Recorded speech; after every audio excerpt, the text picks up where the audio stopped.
walrus of a man seated behind a large desk. He looks up from his work, not the least bit surprised to see you. With great effort, he straightens himself up in his chair, yet says nothing. He simply stares at you. Welcome, Mr. Dubois, Mr. Kitsuragi. It's good of you two to stop by. Please, have a seat. I'm Everard Clare, head of the Debarders Union here in Martinez. I'd offer you my hand, but unfortunately my health prevents me from getting up. You understand? He looks extremely comfortable. The tiny folding chair, on the other hand, looks like a torture device. You go ahead, detective. Whatever he has in store for you, it can't be good, he thinks. I'll do my best. Forget about that. What's with this Dubois stuff? You're getting some seriously bad vibes from that name.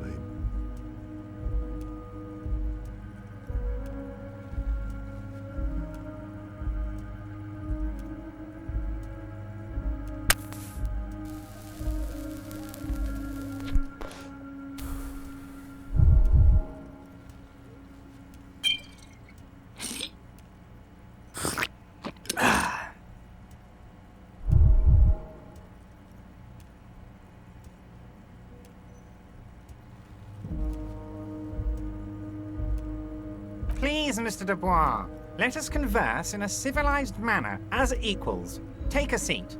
I insist. He's trying to throw you off your game with this Dubois nonsense. Don't give him the pleasure. Very well, Mr. Dubois. I respect a man with strong convictions. I, too, have convictions. One of which is that I will not engage with any man who won't face me at eye level. Should you find yourself more amenable in the future, I'd gladly resume our conversation. But until then, I'm afraid I must ask you to leave. Damn, that's a nasty play. He's got you, a titan of volition, in a fork. Guess you just have to sit or leave. Excellent, Mr. Dubois. I can see that you're a reasonable man, and reasonable men can be of great use to one another.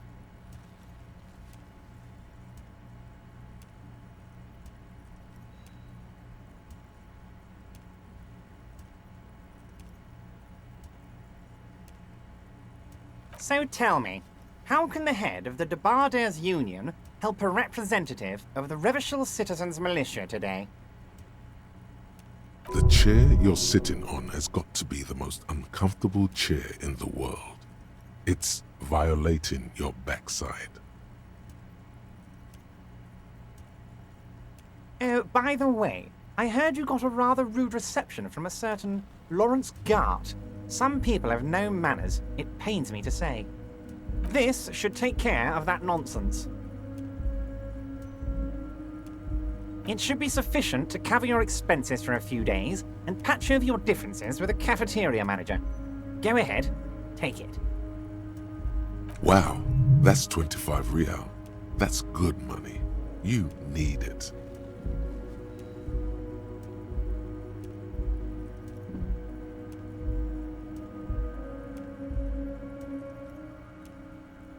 Yes, I know Lawrence. He's a real character. No union man in him. A real piece of work, that boy is. With a grin, he points to the checker game. It's like you're on a game show. At least don't thank him for it.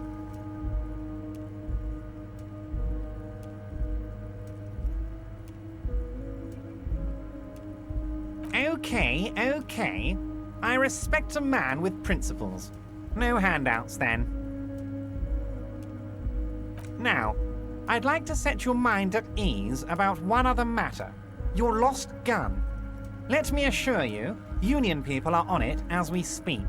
I've got my best hounds looking for that lost gun. His slug-like lips move, but all you hear is an echo. Lost gun, lost gun, lost gun. The world is swallowed by a black hole of fear. Only 2 words escape its gravitational pull. Lost and gun.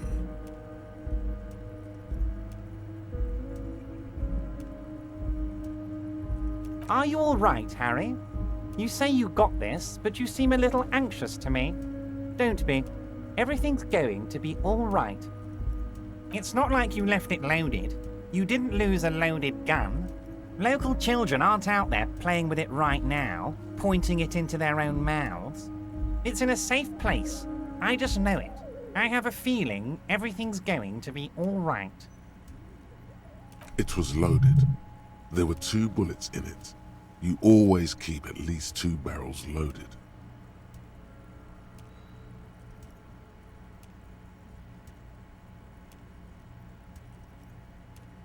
Officer, we will deal with this later. We don't need Mr. Clare's help with this. I wouldn't be so sure about that.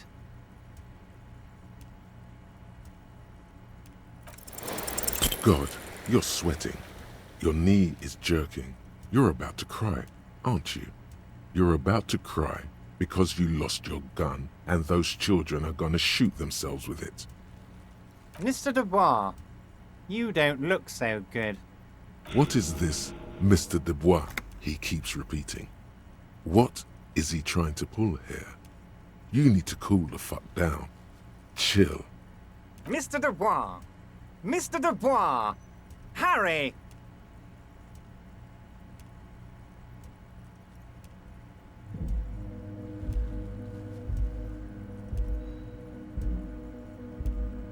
While Everard is distracted by your odd behavior, the lieutenant's eyes are mapping everything around you. The folder, desk, papers on the wall. Mr. Dubois, are you okay?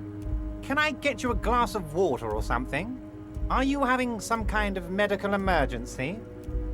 Maybe you could use your hands somehow, in a kind of throw-in motion, like you're throwing that Mr. Dubois act right back at him. He's Mr. Dubois.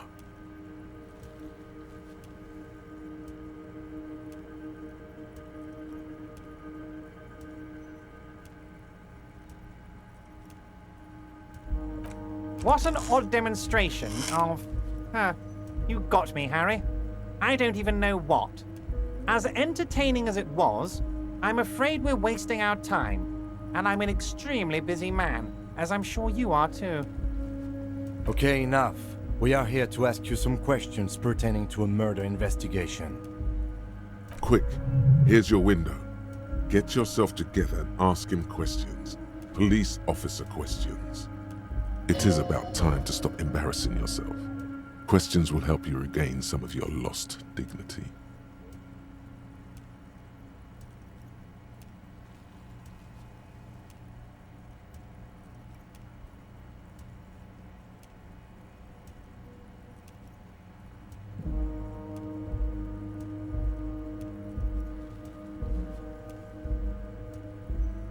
What? Harry, how could you say that to me? You know I appreciate a joke as much as any jolly fat guy, but I can't take slander. Are you actually investigating this?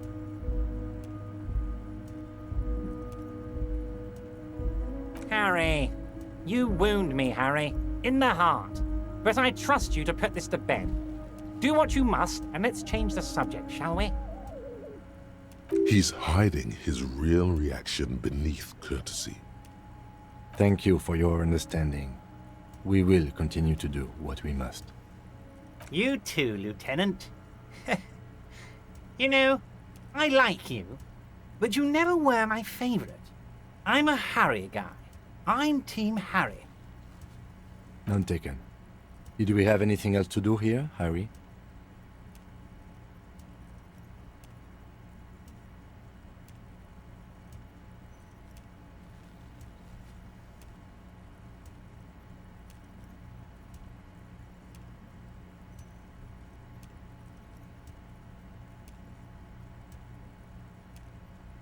Ah, yes. Your side investigation. Thank you. You've got some spirit clearing up phony drug accusations alongside this murder. I'll talk to the mayor and see if I can get you the key to the city, Harry. Now let's talk real business. Actually, Revachol doesn't have a mayor. He refuses to discuss it further. It's probably just a small nuisance to him. Not even a speck of anger in his voice. That's that then.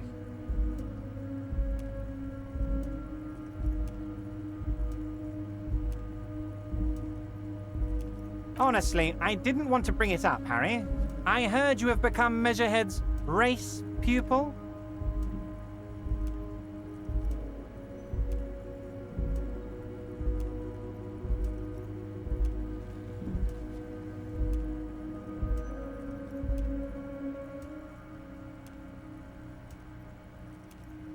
Personally, I'm not big on the whole race thing, but that's okay. It's all right to be a massive racist, Harry. Let me assure you, I'm very glad you're comfortable sharing this with me. I run a big and quirky organization. Everyone is welcome. Birds of all feathers. Anyway, I assure you, I am a very well-informed man. Information reaches me before I even get the chance to request it.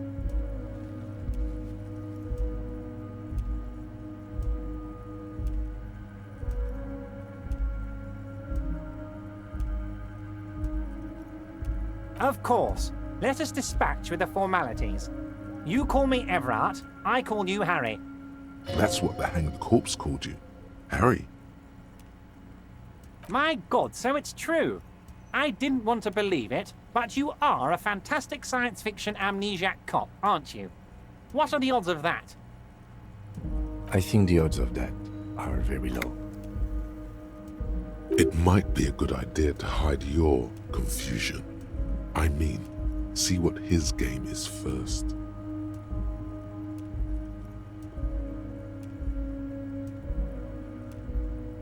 So good to hear that, Harry. Apparently my sources were wrong. However, if you did have a spot of memory trouble, I could help you out. With my big fat folder. Words flow like a river of honey from his lips. I guess word has already reached him. No matter. No harm done. It's just a brown folder. You can't make out what's written on it. Are you trying to tell me you've gotten hold of some of our documents? Mr. Kitsuragi, would you mind? Me and Harry are talking about his lost identity right now. Don't just jump to the folder. That's not smart. Shows you're on the edge. Do some probing first.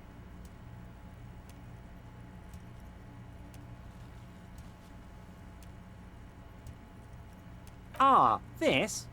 My friends in your organization gave it to me, Harry. This translates into, haha, you guys are so corrupt. I find that very suspicious. May I have a look? I'm afraid this is meant for Union eyes only, Mr. Kitsuragi. I'm sure you understand. Please continue, Harry.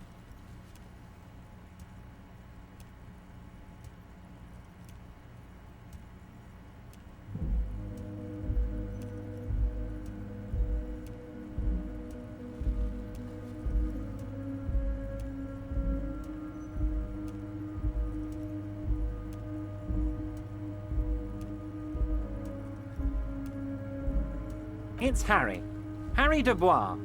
You feel like a Dubois, but you don't feel like a Harry. Strange.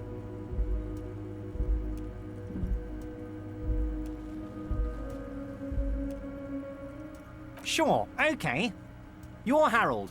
Harmon. Haroldamus. But that's not what the record says. The record says Harry Dubois, a real man's name. Mr. Kitsuragi doesn't seem even slightly empathetic to your memory loss, Harry. I, however, wish to help you any way I can.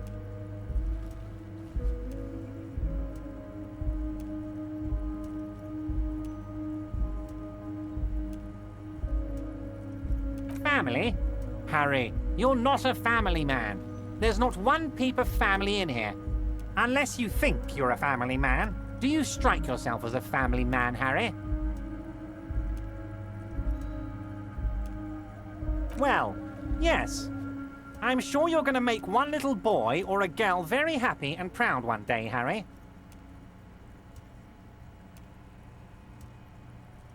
Harry, you're not simply a cop, you're a star. A bright shining star in the drab law enforcement sky, outshining all other stars. You're a superstar.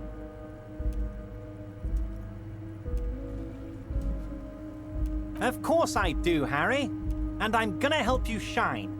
I'm gonna put you on all the big stages, your name in giant neon letters. Harry Dubois. The giant neon sign reading Harry Dubois, hanging from the Cavalson crane, can be seen all the way to Jamrock. Somewhere in Mirova, a beautiful woman sees the bright glow on the horizon and says to herself, "Oh my God, I shouldn't have left him." Everard's large hands are covering the folder, but the look on his face says, "I know everything about you, Harry." I'm sure it's not that bad. At worst, he has an old RCM folder, and I very much doubt even that. Harry, I just know the things that matter to our friendship, and I want you to feel free to ask me about those things. Of course, Harry, of course. Let's not linger on personal details and amnesia. You wanted something from me. Yes, your lost gun. My best men are on it. They're turning every stone, searching every playground, asking kids, grandmas, everyone. Your gun will be found, Harry. Let me assure you of that. It's just a matter of time and effort. The only way to find it seems to be working with him. He might even be holding your gun hostage. Who knows? Only one thing is certain.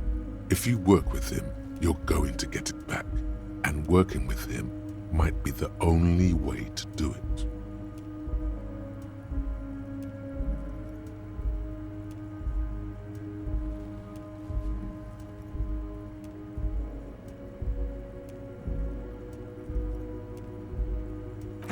Harry, I was only trying to be tactful. A lost gun is a dangerous thing. I can't have it around in my neighborhood. Kids could be playing gun roulette with it as we speak. Teenage gangs could be arming themselves. Get a hold of yourself, Harry. I assure you, we are working on locating the missing sidearm as well. The lieutenant is concerned about the lost gun and feels that the fact you haven't prioritized looking for it is unfortunate, if inevitable, and doesn't put the RCM in a good light. Excellent, Mr. Kitsuragi. That's excellent news. Looks like we have a friendly gun-finding competition on our hands.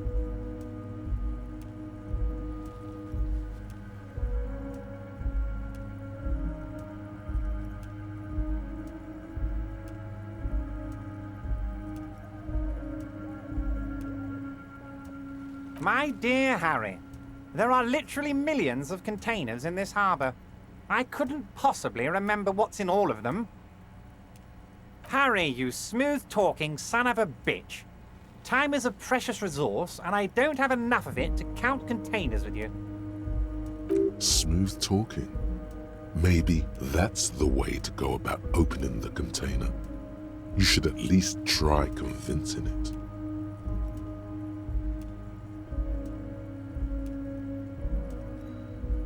Oh, of course. That's your main thing here. That's why you're in Martinez. I know everything that goes on around here, and I would love to help, like I'm helping you with your lost gun. I mean, it's no secret that the lynching is connected to the strike. So much to talk about. Honestly, it's been weighing on me so heavily.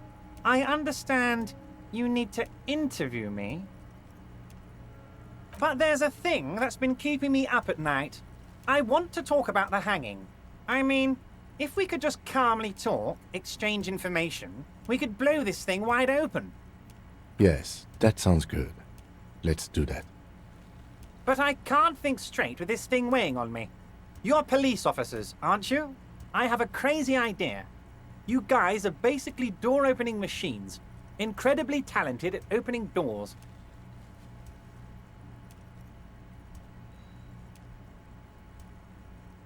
I'm not sure I understand.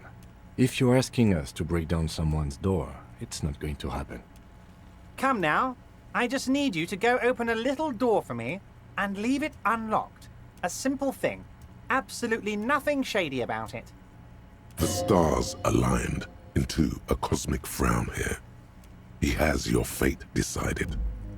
Bide your time, however, and let the stars continue their course, and that frown shall turn into a smile.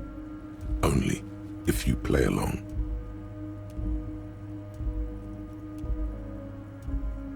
Harry, I'm a very busy man, and more importantly, I don't have that extraordinary physique you do. You look like you could run around all day. You want to send someone a message that the police are working for you. I repeat, I'm a very, very busy man, Mr. Kitsuragi, and therefore I must occasionally enlist outside help. So what will it be, Harry? Oh, no one's. It's just a weasel. A weasel lives there. Nothing for you to worry about. A loud blabbering weasel. When weasels feel no one is watching, they start acting foolishly.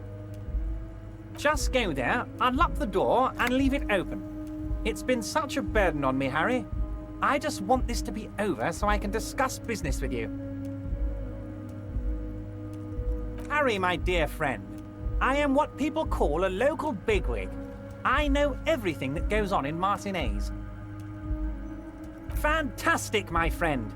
Just let me know when it's done and we can take our friendship to the next level. You can get the key from Manana. He's down by the gates.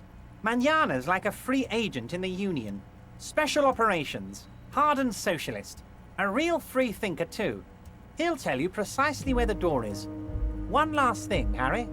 Just open the door. You don't need to go in or anything. I just want that weasel to come home and see the unlocked door. I don't know what that means, Harry. Shady brew. There are so many moving parts in my operation, I can't keep track of them all. You know what? Don't even tell me. Whatever it is, do it. Surprise me. Just one thing. If you can, make it even shadier. He sincerely has no idea what you were talking about. And he doesn't care either. Oh, that's very nice. I haven't gotten around to her yet.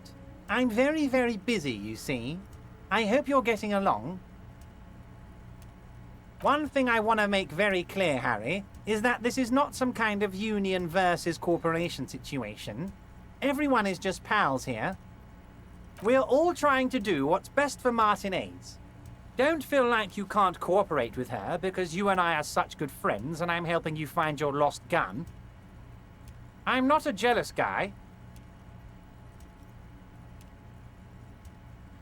Whoa, that's so nice of him.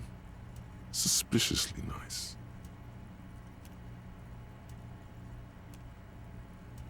I'm just a nice guy, Harry. I wouldn't be where I am now if I wasn't nice. Politics is all about emotions, and I want you to have positive emotions when you think of me. Okay then, positive emotions it is. You like positive emotions.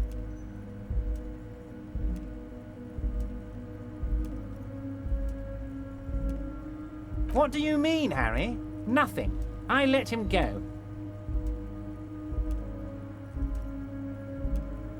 He's an old man, Harry. I wanted him to spend more time with his family. God knows how long he's got left. Harry! I have little people in my organization. I would never call someone a midget. What is this? Honestly, I'm beginning to think you're a midget, Harry. I'm only kidding, Harry. You're not a midget. No one is. We're pals.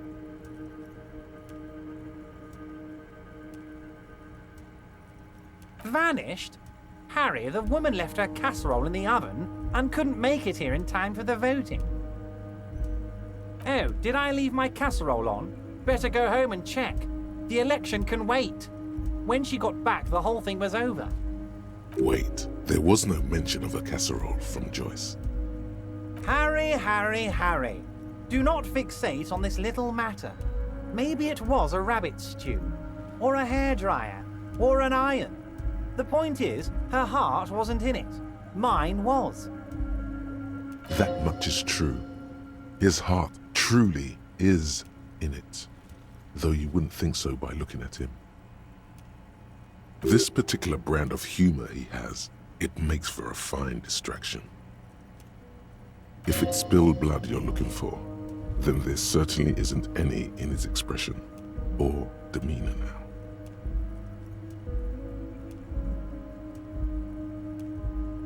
Yes, yes. Low balling, of course. This isn't a casino, Harry. Real people, real livelihoods are at stake here. But everything's a casino for those rich types.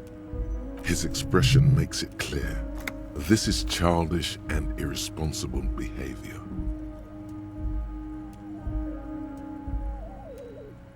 If she actually wants to see me, she will find a way. Any good negotiator would. And I just don't have anything to discuss with a bad negotiator. He doesn't want to see her. It's as simple as that. Of course, Harry. Let me just assure you one more time. It's perfectly okay to share anything we discuss here with this Joyce. This is a completely transparent organization. I have no interest in what she is doing, but I myself have nothing to hide. Your business is your business, and I respect your privacy. Just remember, none of this is secret. Tell her about all of it. My brother's picture, my singing swordfish clock. Tell her how overweight I am and how I'm helping you find your lost gun. Tell her about everything. Everett doesn't mind. It is rather interesting to tell people things about each other, isn't it? It was nice telling him about her right now. Let's hear it, Harry. Of course, Harry, of course. Let's not linger on personal details and amnesia. You wanted something from me. Wait. You need this to get in and out through the gate.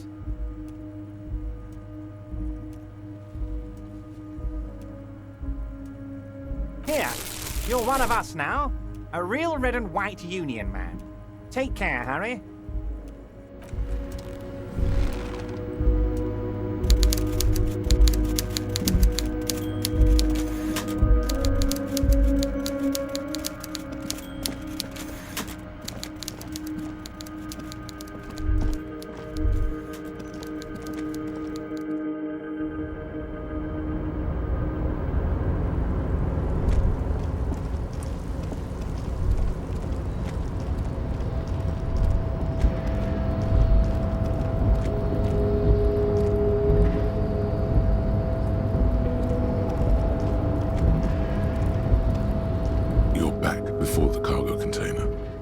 Draw has not lessened since you were last here.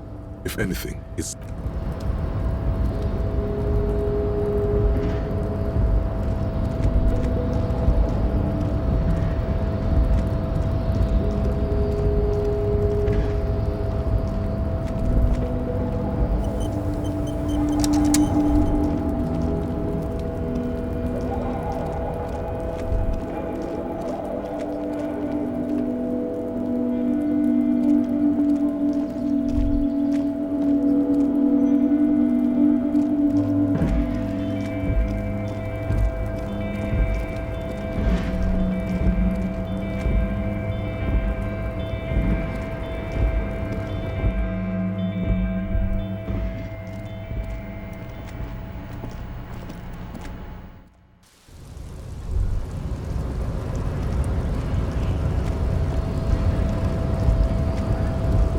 The unpromising race pupil returns.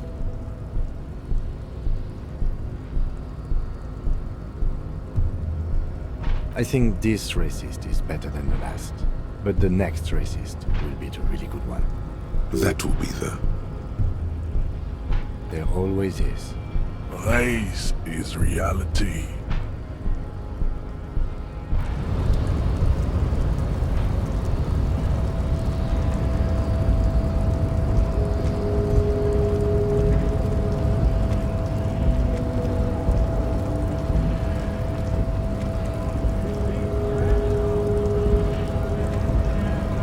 So, how'd you like our harbor?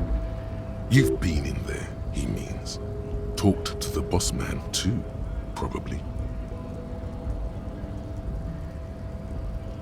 It's but a rest area on the path leading across open plains. Right. You talk to the boss, eye to eye, like men of the plain. If you have any more questions, I'm set to talk. The mercenary, eh? Who could have killed him? That's indeed the question.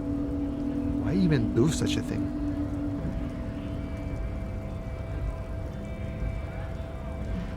What a thought!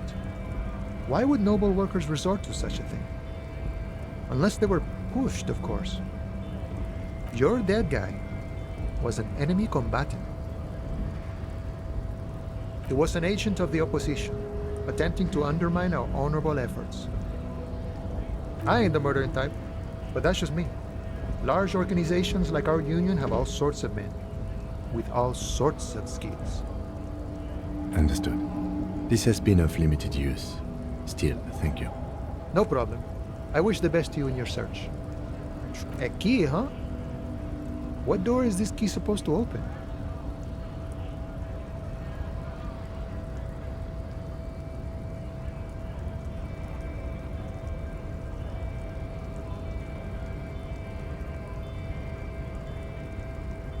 Oh, say no more. I got you. I got that key right here. And let me tell you, it's mighty good of you to help us out during the strike. Working class solidarity, as they say.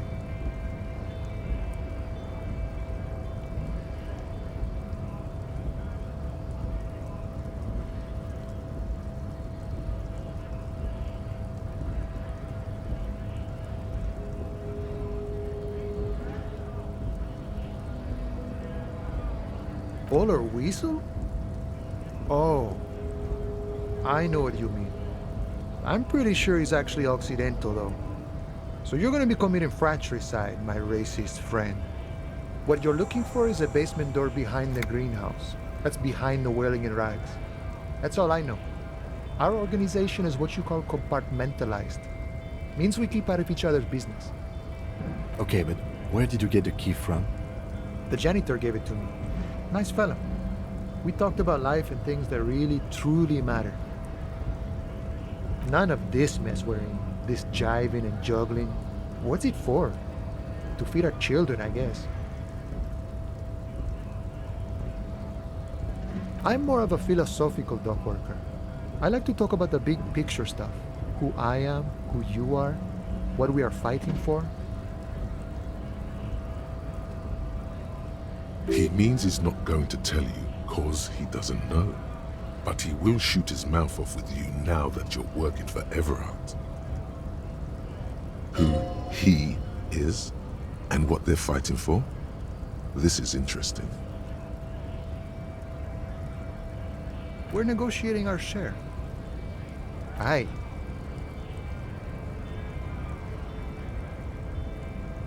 This stuff, they already covered.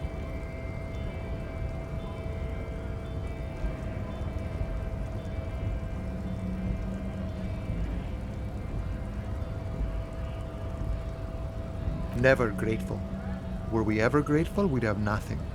You fight for every piece. All of it. However, right now we want all the harbor workers to be on the company's board, so they could take part in the decision-making process. This seditious talk sounds like communism. Just so we're on the same page, communism is basically wanting to kill the rich people or deporting them to a labor camp in southeast Grad. But don't say that out loud if you're a communist. No. I don't think I'm a communist. Seeing something of value and saying I want it all to myself is a much older and simpler notion. No science to it at all. Even a weak child can think it. The only things holding someone back are I can't and I shouldn't.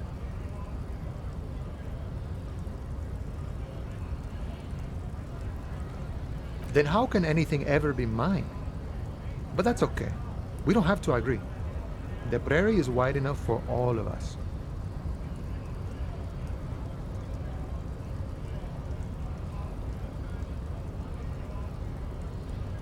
I think it's best you make up your own mind now that you've met him.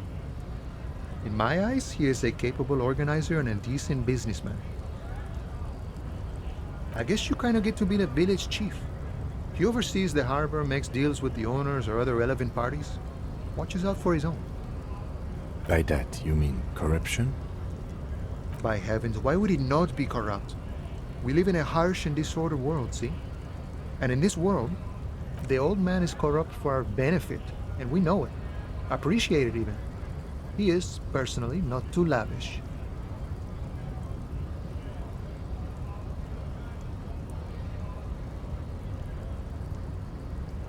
He is reasonably lavish, sure. That's his prerogative. It's not like you want a saintly demeanor on a corrupt motherfucker. That would be a manipulative illusion. Besides, there are no non-corrupt systems in the world anyway, and moralism is the most corrupt of them all. Not you, you would like to say. But then there's that weasel door. This man has political theory, and it has not failed him today. Sure, I've had the necessary free time. Fortunately, there's always time. The look in his brown eyes conjures up an understanding. For him, having command of his time is the most important thing. It all comes together now. The way he speaks about scabs, his general attitude. He's a follower of a 500-year-old Franco-Nigerian Boyadero code, itself an appropriation of Vespertine cool. That of a noble peasant or a traveling herdsman. True to yourself, independent in your actions, loyal to your friends.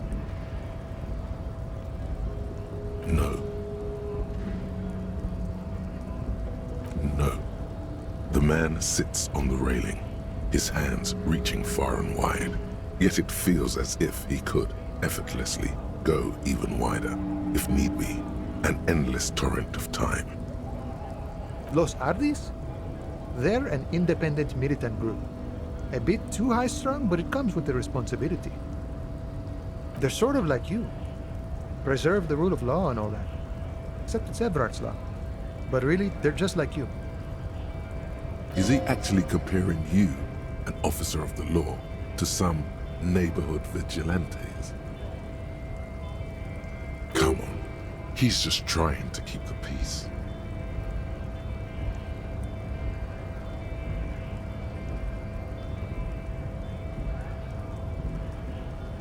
Why not? Must be nice being something else for a change. The rest of us are just folks. Los Ardis? They're sort of like... Is he actually... Come on. The man whispers a jaunty tune. A coastal breeze ruffles his hair.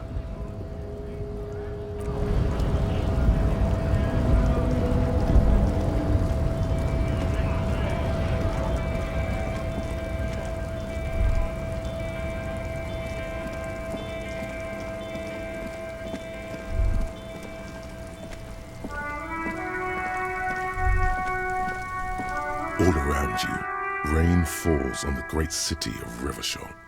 Rain drips from the eaves and floods the gutters, washing the filth away. The spring thaw must be here. The snow is melting. Looking up at the sky, cold water dripping from your hat. Grey sky like great battleships, clouds colliding with one another. Rain falls down on the world. Humid, your coat shields you from the rain while the city shivers around you.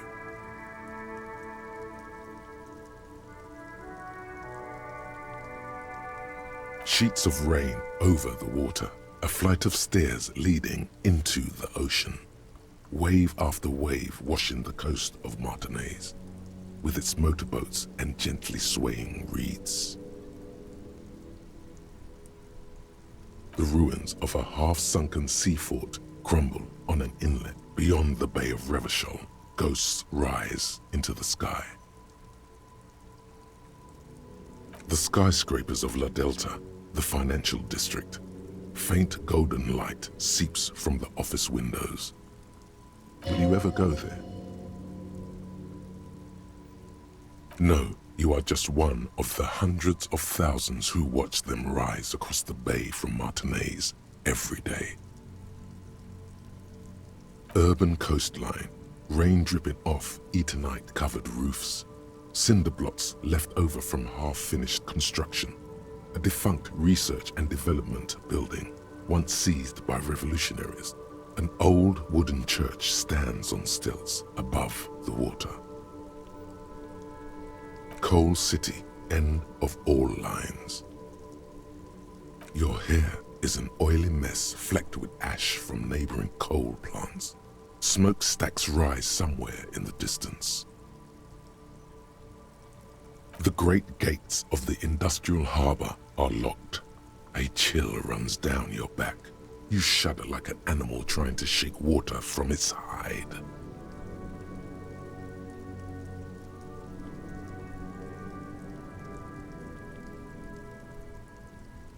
Behind the gates, heaps of supply crates, red and blue metal shipping containers, slick with rain. The Greater Revachol Industrial Harbor is an artificial mountain range. Immense wealth resides within, and immeasurable poverty in its shadow. La Drusienne, King Dri's passenger harbor. Cruise ships flanked by dock arms, cranes watching over the mouth of the river distributary. Couronne, the lower middle class. Distributary after distributary cuts the city blocks in half. 7-story buildings trail off into the rain. A silvery curtain of rain over the houses, the class divide. You have never been there. They don't need the law east of the river. Capeside apartments. Tower blocks crowd one another. 4.46mm bullets still lodged in their war-torn stone walls. Hallways collapse from the mortar hits of a war that was lost long ago. Clotheslines go to waste in the rain. Radios play. The news at noon. A yard. Rain falls onto the roof of a woodshed. The lingering odor of decomposition mixes with that of damp soil. Capeside apartments. Tower blocks crowd one another. 4.46mm bullets still lodged in their war-torn stone walls. Hallways collapse from the news at a yard. Rain falls, a traffic jam. Rain thrumming on the roofs of motor vehicles. Inside, drivers watch water streaming down their windshields. The statue of a king shudders. He too is cold. The canal bridge has been raised. The road ascends. A raised motorway loops above the ghetto. Beneath its concrete columns, a sea of rooftops, woodwork, and tar stretches northward. 4-story buildings as far as the rain can fall. The snows melt in Jamrock.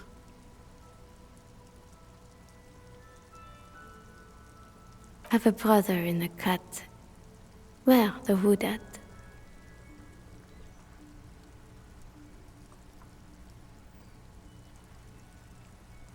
To be in Martinez, where no one goes, at the runoff point of a long-forgotten canal, in the whitest part of town, in the shadow of the day the revolution failed. Standing in the rain, looking north, where Jamrock Rock City stretches inland. In the rain-swept distance, above the rooftops of Jamrock, a repurposed silk mill stands perched above the motorway exit. Precinct 41 hunches in the rain. Your vision blurs. You wipe your face with your hand. The rain stings your eyes, making you look up and blink. Coalition aerostatics hang like apparitions under the cloud cover. Way up there, where rain forms, rotors flutter silently. Your sight clears. This rain will not let up anytime soon. At least we are dressed for it. Let's keep moving.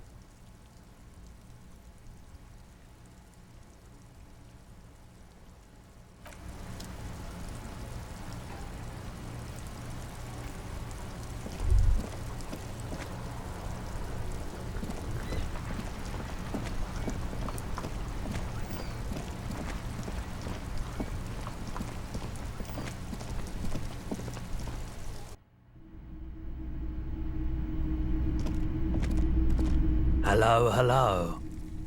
Sure, let me have a look. Anything else you're thinking of selling? I'm not purchasing any more clothing at the moment, and certainly not expensive armor that's liable to bring mercenaries to my doorstep. More than sure. What else have you got? Another time, perhaps.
A rusting control panel with loose wires dangling out from the hole where an indicator light used to be, and a mechanical lever sitting in the middle. You grab the handle and pull the lever up. As soon as the metal connects against the contact pins, you hear a loud clunk. The water lock starts moving.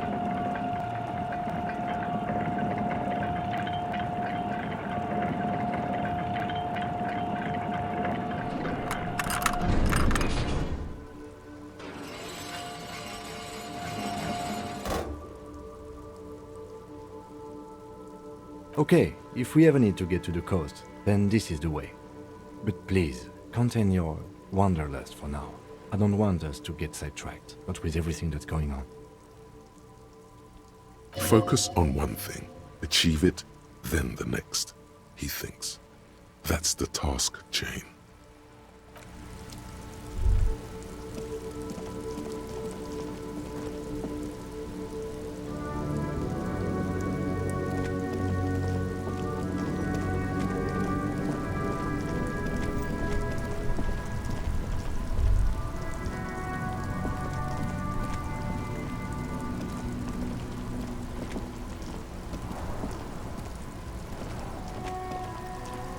It is such a pleasure to see you again, officer. How may I head the citizens' militia on this fine day? Sure, officer. They are the good guys around here. What do you need? No, thank you. For being consummate professionals, you'll have this case wrapped up in no time. Officer, God damn it. Pull yourself together, René. What do you want? Yes, the Debardeurs Union pays me to stand vigil during the nights. Not out of any political allegiance, mind you. I'm an old man. Don't sleep more than a few hours every night anyway, and money is tight. He feels like he has to justify himself for some reason.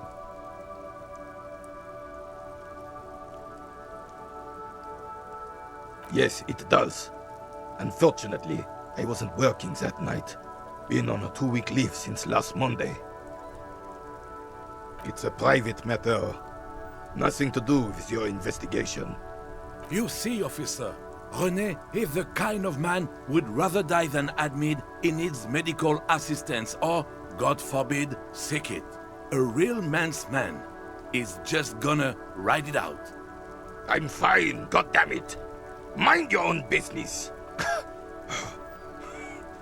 It's nothing. Just got to cut back on coffee.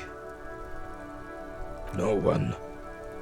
The bus has been unmanned since last Monday. There's no other guard. It's just me. No one has been guarding the container yard since last Monday. Yes. It's not actually an issue. I mean... Look, officer. The container yard doesn't actually need a guardsman. Never had one before René. Monsieur Claire had that booth built specially for him. It's mostly decorative. The possibility of someone being in there is enough to discourage any ill-minded individuals. Evrard created this job for René because he knows the Royal Carabiniers' pension of honor and PTSD isn't something a man can live off. A decorated Kingsman collecting tear reflects bad on the whole neighborhood. His words.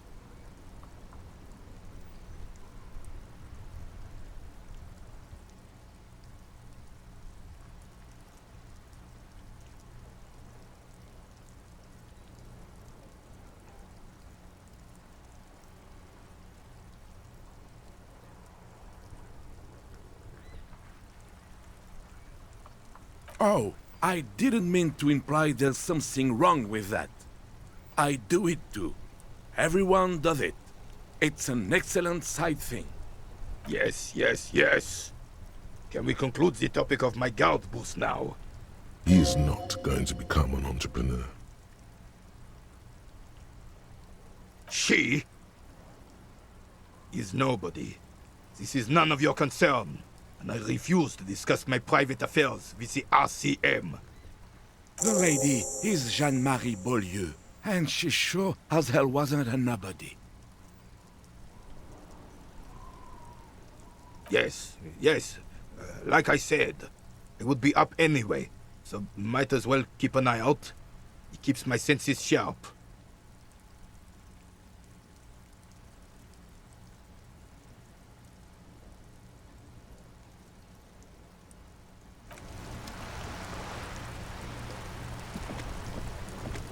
It is such a pleasure to see you again, officer. How may I head the citizens' militia on this fine day? Oh, sweet Jenny. She was the finest woman in all of Revachol. Maybe the entire world. Do not defile her memory, Gaston. Let her rest in peace. His tone lacks its usual intensity, like he doesn't feel he has the right to speak on the matter. We knew her, all right. Lived on the same street our entire lives, just 2 houses apart. The 3 of us have been best friends since we were 4. She was René's first girl back when the prick was 16. They were courting till he decided he'd rather die for some great ideal than just be happy. And then you stole her from me.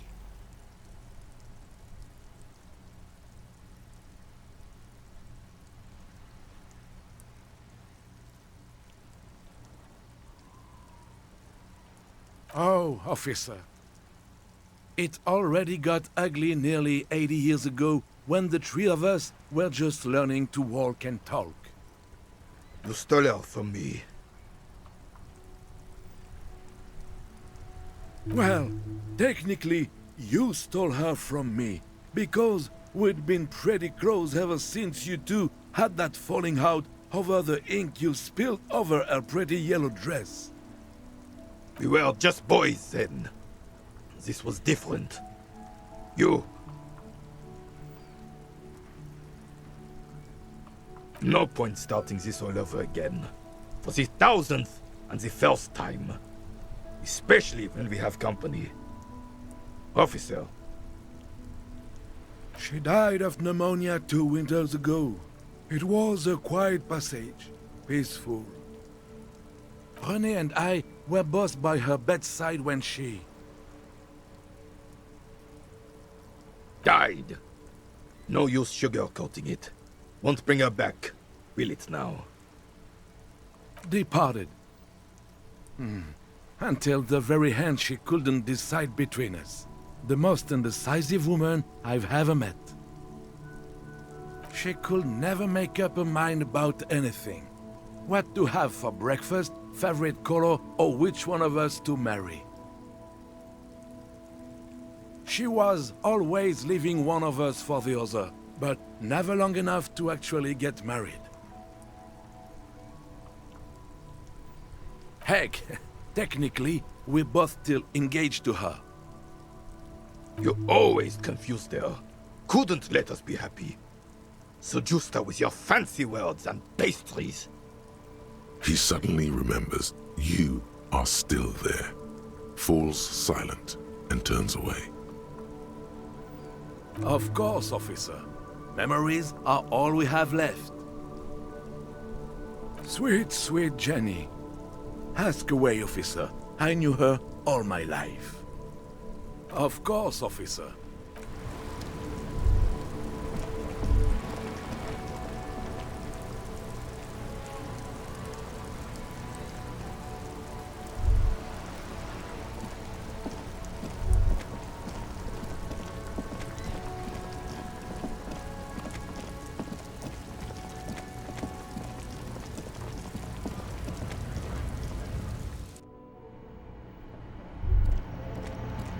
The tear machine stands in the corner. A sign says, 1 bottle equals 10 cents. Your bottles clunk into the machine, and the money appears with a satisfying jingle. You're a richer man now. Do you know what you should do with that money, kiddo? You should buy more alcohol. Enter the endless cycle of consumption.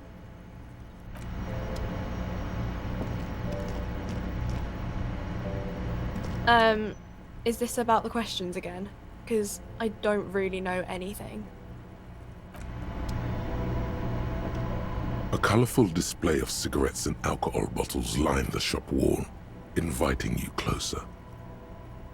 Again, I'm obliged to inform you that both alcohol and cigarettes damage your health.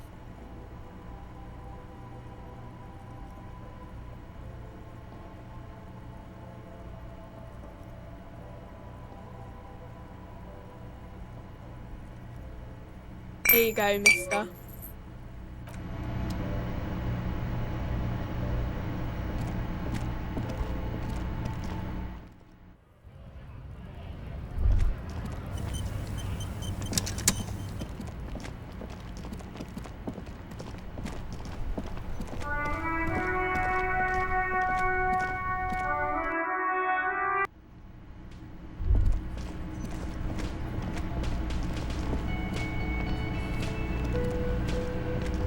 The man ponders his cooking utensils and gives you a little nod, acknowledging your presence.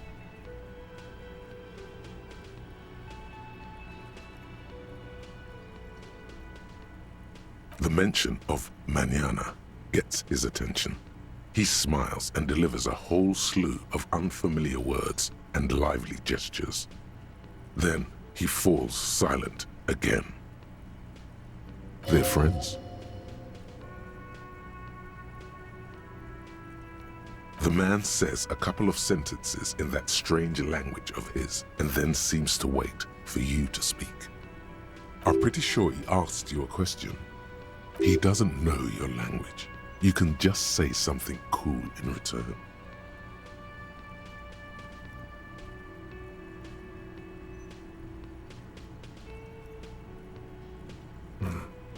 Horse need more vodka?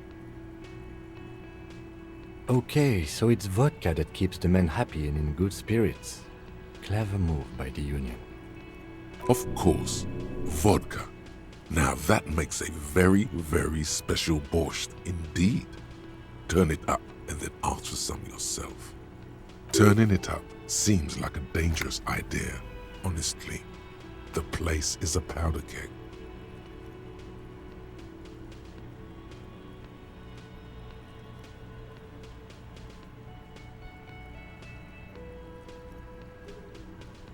He smiles, nodding vigorously, then pours half a bottle of vodka into the pot. With a whistle, he stirs the brew.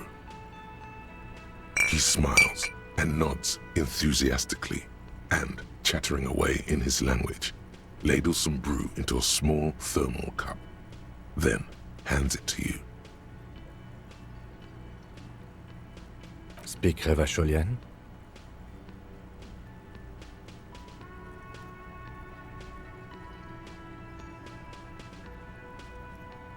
We speak Suren. There is no such thing as the Revacholian language. But don't worry, your message remains clear. The cook is still smoking, ash falling from between his fingers. His hands are large and clean. Good thing he didn't understand a word of your stupidity.